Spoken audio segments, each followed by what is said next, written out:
Hi, I'm Steve, and with my wife we are hooked on cruising. We are in a square interior room on the Carnival Celebration. I might do a quick walkthrough of what the lighting and electrical stuff actually looks like in this room, because there's some interesting features here.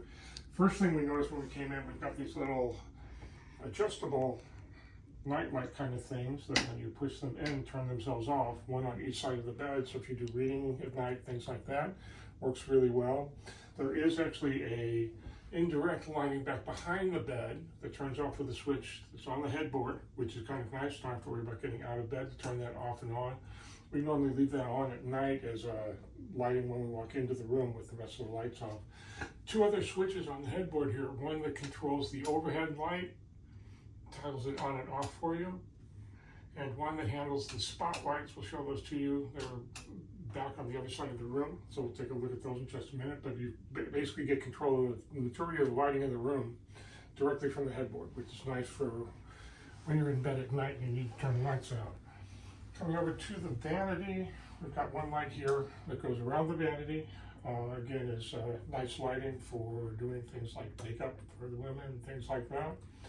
Over here at the doorway, two inside lights to deal with.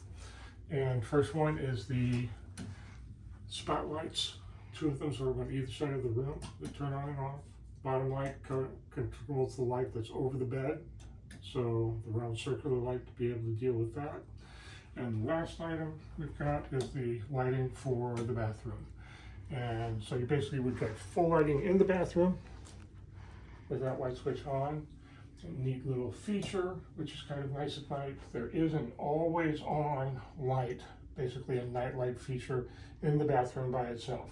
Interesting quirk we noticed is that when we have all the lights off in the room, you have the door closed, like swinging back and forth at night, banging around, that light actually shines underneath the door into the room. So if you like complete darkness for when you're sleeping, we found that putting a towel at the bottom of the door frame was able to pretty much block all that light out to give you complete darkness in the room. Now we're going to take a quick look at the electrical connectivity in this square interior room on the Carnival Celebration.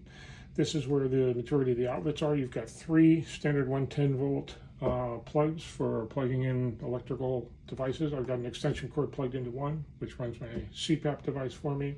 You've also got two pairs of USB connections for charging USB devices.